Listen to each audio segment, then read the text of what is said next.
Assalamualaikum warahmatullahi wabarakatuh. Selamat pagi semuanya. Baik, hari ini kita akan memulai perkuliahan tentang kenyamanan termal dan visual pada iklim tropis lembab, ya masih membahas yang kemarin dibahas oleh Pak Erwin tentang termal. Kita bahas selanjutnya tentang kenyamanan termalnya. Apa aja sih yang kita pelajari hari ini? Jadi yang pertama itu kita tahu tentang pengertiannya bagaimana, kemudian faktor-faktor apa saja yang mempengaruhi, bagaimana dipandang dari sudut standarisasi, kemudian strateginya bagaimana menghadapinya. Kita mulai dari definisi kenyamanan. Apa sih kenyamanan itu? In definition itu sebenarnya konsep tentang kenyamanan atau comfort itu sulit didefinisikan karena lebih merupakan penilaian responsif individu. Saya ambil dari Auburn. Jadi kalau menurut Kamus Besar Bahasa Indonesia, nyaman itu ya segar, sehat. Sedangkan kenyamanan itu adalah keadaan nyaman, kesegaran, dan kesejukan. Jadi kenyamanan termal itu apa gitu? Kalau saya ambil dari Nugroho, kenyamanan termal itu didefinisikan sebagai suatu kondisi pikiran yang mengekspresikan kepuasan dengan lingkungan termal. Saya juga ambil dari ASRE, ini Association tentang Refrigerator and Air Conditioning di Amerika. Ini asosiasi yang diakui dunia bahwa kenyamanan termal itu suatu kondisi kepuasan termis dari pikiran kita. Jadi berhubungan dengan perasaan atau ekspresi dari respon kondisi panas atau dingin. Jadi kenyamanan termal itu dicapai kalau kondisinya itu nggak panas dan nggak dingin, jadi nyaman. Sangat-sangat subjektif ya. Kenyamanan itu kan di orang tuh beda-beda ya. Ada yang preferensinya mereka, menurut aku suhu segini tuh nyaman. Menurut orang lain, oh dia kedinginan atau kepanasan, kayak gitu kan. Faktor-faktor apa aja yang mempengaruhi kenyamanan termal? Yang pertama itu environment atau lingkungan, yang kedua itu individual, psychology, dan adaptive behavior. Jadi kalau faktor kenyamanan termal dilihat dari segi lingkungan itu seperti biasa ya, di fisika bangunan juga kalian pelajari.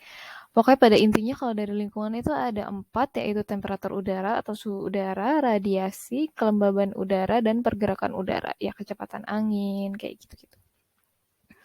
Seperti yang bisa dilihat ya. Empat-empatnya ini faktor yang paling menentukan kenyamanan termal. Di samping itu, faktor-faktor lainnya menyusul ya, individual tuh psychology dan adaptive behavior itu lebih ke preferensi gitu. Kalau yang environment kan bisa terukur. Yang kedua tadi, secara individual itu ada aktivitas atau metabolic rate, kemudian clothing, pakaian yang dipakai, gender, atau dia cowok, cewek, anak-anak, orang dewasa, usia, gaya hidup, juga kondisi kesehatan itu juga mempengaruhi sedikit banyak tentang kenyamanan termal. Jadi kalau kayak aktivitasnya berbeda, tapi ada di ruangan yang sama. Yang satunya lari, yang satunya cuma duduk diam atau tidur, itu kan berbeda ya. Jadi yang satunya kepanasan karena mengeluarkan banyak energi, tidak sebanding dengan yang energinya dikeluarkan tuh sedikit. Jadi dia merasa nyaman seperti itu. Kembali lagi, yang ketiga tuh psikologi itu tergantung juga, subjektif juga mereka tentang psychological state of mind ya. Jadi selain pengaruh individual juga psikologinya masuk gitu. Aduh rasanya kalau kayak gini tuh nyaman ya, segini itu benar-benar sangat personal sekali. Dan adaptive behavior itu gimana perilaku seseorang beradaptasi untuk mencapai kenyamanan termal itu sendiri. Contoh-contohnya itu biasanya mereka take action gitu ya, untuk mencapai kenyamanan termal? Biasanya skupnya pada bangunan atau sistem. Gimana sih caranya supaya nyaman secara termal? Mereka berpikir, kemudian mendesainnya menjadi suatu bangunan yang nyaman. Itu tugas kalian juga kan sebagai arsitek. Oke, ini tadi sudah. Lanjut, standar kenyamanan termal. Akan berbeda standar kenyamanan termal nanti dengan standar kenyamanan visual. Karena kalau kenyamanan visual itu bakunya itu nggak bisa benar-benar dinilai pada rentang berapa. Kalau kenyamanan termal masih bisa dinilai pada rentang berapa. Jadi ini saya ambil dari berbagai penelitian tentang kenyamanan termal di wilayah tropis lembab ya kayak negara kita. Ini ada bisa dilihat ada punya Asray, punya Webmam, Alice itu ya. Rata-rata mereka itu ada pada suhu 24 sampai 30 derajat itu kenyamanan termal yang dicapai di iklim tropis lembab seperti negara kita. Jadi ada yang menyebutkan juga di buku standar konservasi energi pada bangunan itu kalau sejuk nyaman, nah ini sejuk nyaman tuh suhu relatifnya tuh efektifnya di 20,5 derajat sampai 22,8 derajat Celcius. Kemudian suhu nyaman optimal antara 22,8 derajat sampai 25,8 derajat Celcius dan hangat nyaman itu ada di 25,8 sampai 27,1 derajat Celcius. Dikatakan hangat nyaman ya 27 masih nyaman ya. Dikatakan rentangnya sampai 30 derajat sebenarnya 30 derajat juga masih nyaman tapi udah agak anget-anget panas ya. Di atas 30 derajat biasanya kita merasa kepanasan, suhu-suhu seperti hot arid seperti di Afrika, daerah-daerah gurun seperti itu yang kering, itu 40 derajat panas sekali kan. Jadi di negara kita tuh masih enak gitu, suhu kenyamanan termalnya masih bisa tercapai di suhu itu karena di bawah 20 derajat juga masih relatif cukup dingin ya. Kemudian saya juga ambil dari Satwiko bahwa dikatakan nyaman secara termal selain dari suhunya tadi di 20 sampai 30 derajat lah kita katakan ya. Suhu batas-batas nyaman. Ada juga RH atau kelembapan itu di 40 sampai 60%. Jadi ya negara kita ini kan cukup lembab ya. Tapi kalau lembabnya keterlaluan di atas 60% juga nggak enak ya. Kemudian kecepatan angin itu ada di 0,6 sampai 1,5 meter per sekon. Ada juga rentangnya, jadi dikatakan nyaman tuh 0,2 meter per sekon sampai 2 meter per sekon. Dikatakan cukup nyaman itu kalau suhu 30 derajat Celcius dia 0,6 meter per sekon. Dan dingin itu kalau di suhu 12 derajat Celcius dia 0,1 meter per sekon. Saya tuh dulu pernah melakukan penelitian waktu saya studi magister di Surabaya ya. Saya pakai alat untuk pengatur kecepatan angin hampir 0 meter per sekon ya di Surabaya ini. Kita di salah satu tempat gitu saya di daerah Surabaya bagian timur hampir 0. Jadi kalau 0,2 saja itu beneran cukup ada anginnya dan nyaman gitu. Jadi bisa dibayangkan kalau di atas 1,5 meter per sekon itu anginnya udah ngebes gitu ya, udah dingin. Jadi memang Surabaya ini cukup panas, ada angin sedikit saja sudah alhamdulillah gitu ya. Tapi kan kembali lagi preferensi orang beda-beda, jadi ini saya tampilkan standar kenyamanan termal itu yang cukup baku yang sudah diteliti oleh peneliti-peneliti sebelumnya gitu. Oke, selanjutnya ada strategi kenyamanan termal dibagi jadi 2, alamiah dan artifisial. Gimana supaya mencapai kenyamanan termal tapi dari segi alamiah? Yang pertama penanaman pohon. Penanaman pohon itu untuk melindungi sekitar bangunan dari upaya menghalangi radiasi matahari ya. Ada sebagai contoh seperti yang bisa dilihat.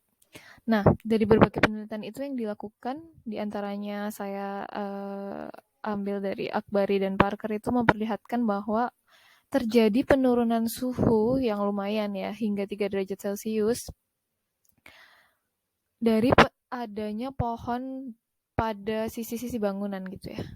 Jadi penting banget nih ada pohon-pohon di area landscaping bangunan. Kalau sekarang kita banyak mengadaptasi dari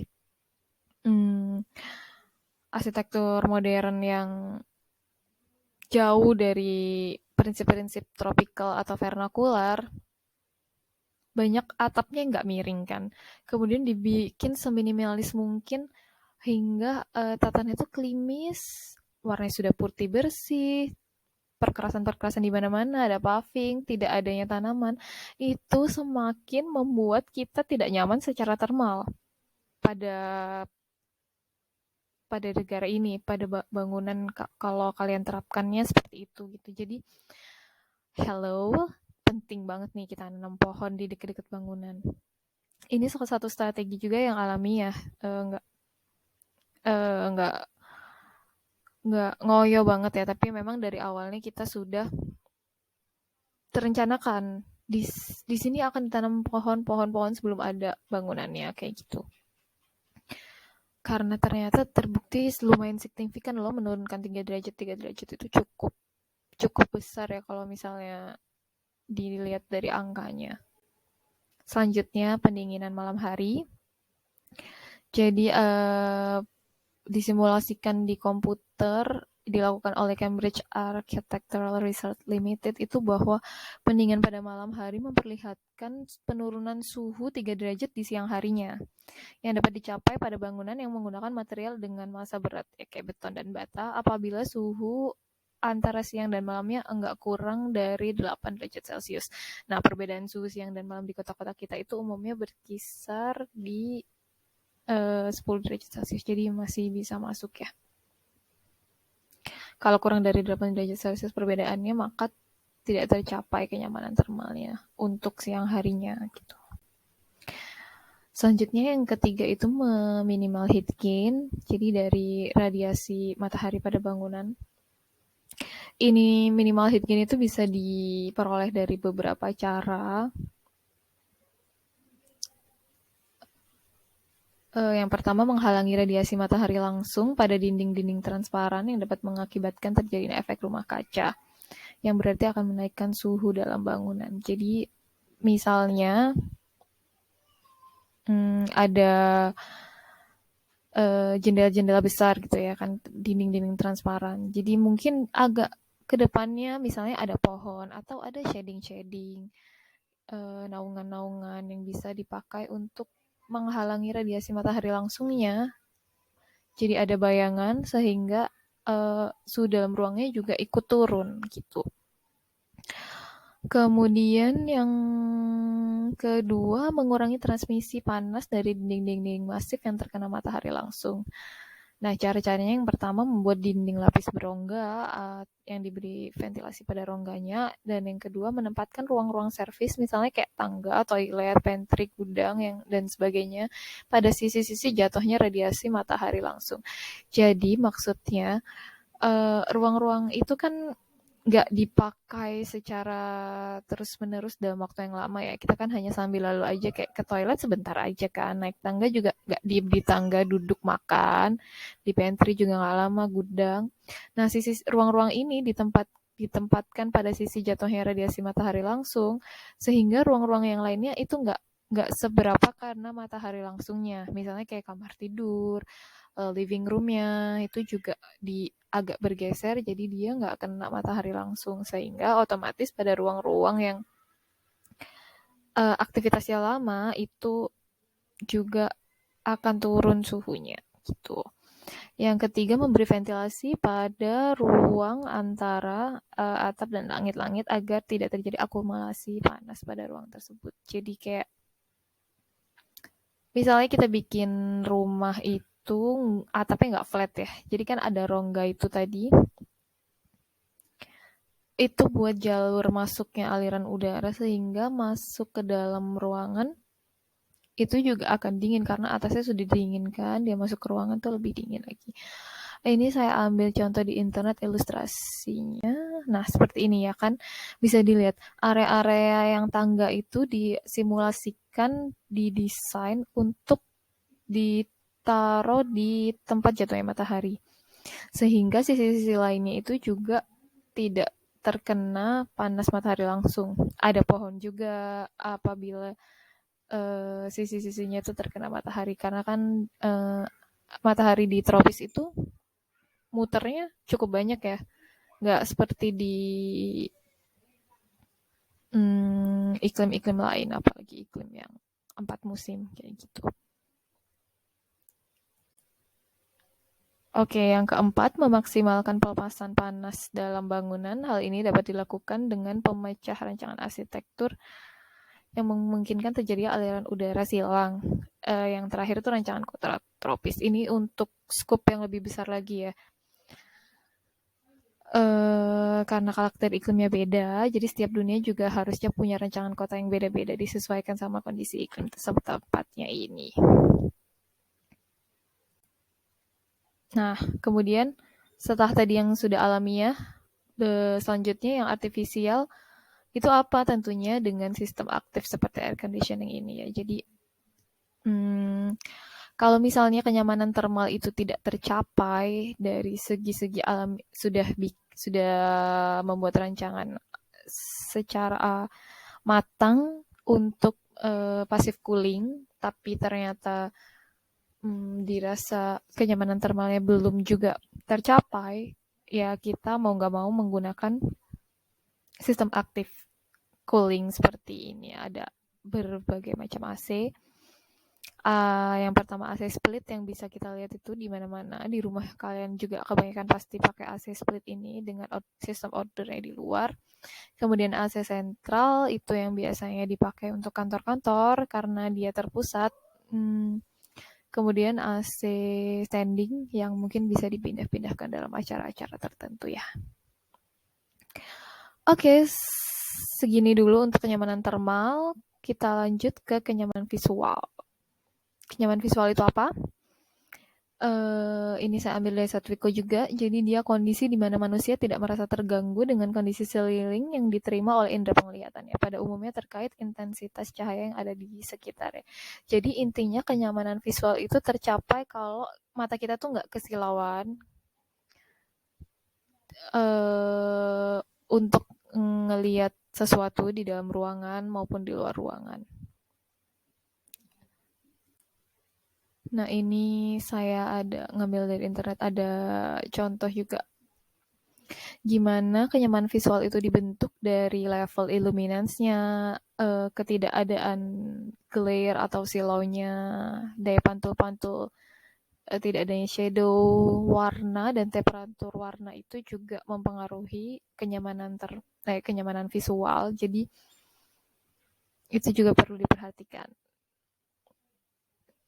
Selanjutnya, standar kenyamanan visual. Jadi ini semoga kelihatan ya. Mungkin nanti kalau nggak kelihatan bisa bilang ke saya gitu, nanti akan saya berikan PDF-nya, atau mungkin kalian juga bisa ini banyak lah di internetnya. Soalnya saya ambil standar kenyamanan visual itu yang dari SNI tahun 2001. Ini untuk penghitungan dengan satuan lux. Jadi kita tuh biasanya kan kenyamanan visual itu dicapai dari pencahayaan alami dan buatan.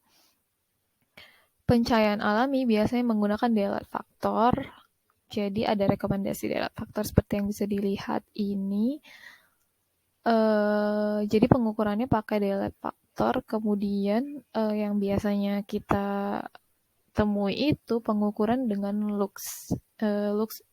Bedanya adalah kalau lux itu pengukurannya lebih ke intensitas cahaya yang jatuh pada permukaan gitu. Kayak misalnya kita lagi ngeliat laptop, berarti cahaya-cahaya yang jatuh di laptop kita itu berapa kayak gitu. Atau kita lagi lihat lagi belajar, duduk di meja, cahaya yang jatuh di meja itu berapa, itu hitungannya lebih ke situ. Sedangkan daylight factor itu perhitungannya dari kubah langit yang di luar sinar matahari, itu pantulan-pantulannya itu yang mengenai jatuh pada permukaan tuh bagaimana, itu yang dilihat. Untuk itu jadi kita ada beberapa standar yang saya tunjukkan. Untuk looks ini, SNI sudah punya standarnya, bisa dilihat kalau di ruang tamu itu berkisar di 120 sampai 250 lux itu dinyatakan nyaman secara visual. Bisa juga kalau misalnya lembaga pendidikan kayak ruang kelas yang kalian belajar itu, tempat kalian belajar itu 250 juga dikatakan nyaman. Untuk ruang-ruang tertentu yang butuh ketelitian tinggi seperti ruang bedah, ya operasi bedah itu juga berbeda. Biasanya dia akan lebih tinggi di kisaran 300 lux dan ada treatment tertentu bagaimana supaya cahaya yang jatuh itu tidak ada glare, tidak ada bias dengan warnanya itu. Sedangkan kalau misalnya daylight factor ini lebih tidak ada standar pakemnya ya, karena daylight factor itu memang sedikit yang meneliti, tapi saya ambil bahwa dia rentang rata-ratanya itu dianggap kalau sekitaran 1-5% daylight factor itu dikatakan nyaman secara visual ya. Di atas 5% itu sudah silau sekali, dan terkadang di bawah 1% itu sudah cukup gelap gitu. Nah, strategi kenyamanan visual apa aja sih yang bisa kita lakukan supaya kita itu nyaman secara visual ya? Karena kita posisinya ada di iklim tropis lembab, sudah pasti cahaya mataharinya melimpah. Jadi terangnya tuh biasanya kebanyakan kita butuhnya yang supaya nggak silau kayak gitu. Karena kita sudah cukup banyak terang terang langit dari cahaya matahari itu yang masuk ke ruangan kayak gitu. Jadi biasanya strategi-strateginya itu adalah untuk meminimalisir silau. Seperti yang pertama itu adanya naungan atau shade. Ini saya ambil dari Sokolai. Kedua itu pengalihan atau redirect, kemudian pengendalian atau kontrol. Yang keempat efisiensi dan interferasi kayak gitu. Ini saya ambil contoh naungan atau shading, tapi posisinya shadingnya dia itu louver. Louver itu bentuknya kisi-kisi ya, seperti yang bisa dilihat. Dan ini treatmentnya ditaruh di luar jendela. Jadi ada louver egg grade, seperti yang bisa dilihat yang ada sekat-sekatnya itu egg grade. Kemudian ada louver yang biasa, ada Venetian blind itu yang bisa ditarik kayak yang di kantor itu, kayak krepyak gitu. Kemudian ini ada roller blind yang ketutup, kalau ditutup benar-benar tidak bisa, memang dia nyaman secara visual tapi juga bisa jadi cukup gelap ya, karena kan benar-benar tertutup jendelanya itu, bagian dinding transparannya benar-benar ditutup oleh shadingnya. Ini juga saya ambil, jadi ada misalnya mau diberikan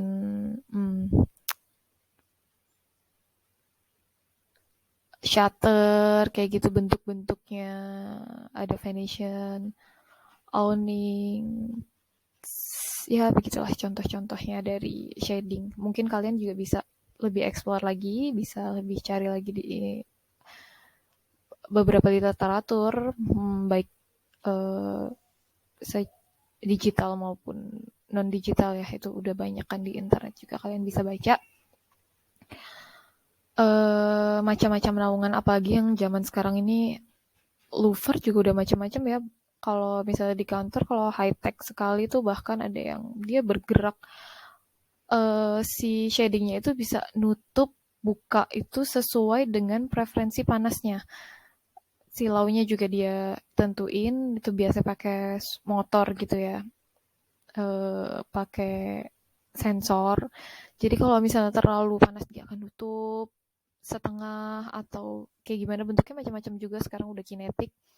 Itu juga menarik untuk kalian pelajari gitu. Terakhir ini saya ambil kutipan, sebenarnya itu dari dosen saya dulu waktu saya belajar. Buat dirimu bahagia, maka semua akan terasa nyaman. Jadi kalau kalian bahagia ya, mau panas kayak gimana juga preferensinya kan tetap pribadi nih. Kalian tetap nyaman. Jadi jangan lupa bahagia ya teman-teman. Makasih, have a nice day, have fun. Sekian dulu kuliah hari ini. Kurang lebihnya saya mohon maaf. Mungkin kalau misalnya ada kurangnya atau ada tambahan-tambahan bisa loh kita sharing bareng ya nanti di grup WA. Terima kasih semuanya. Jangan lupa nanti ada tugas juga yang akan saya brief di grup WA. Jangan lupa absensinya juga dari komen video ini. Terima kasih. Wassalamualaikum warahmatullahi wabarakatuh. Selamat pagi.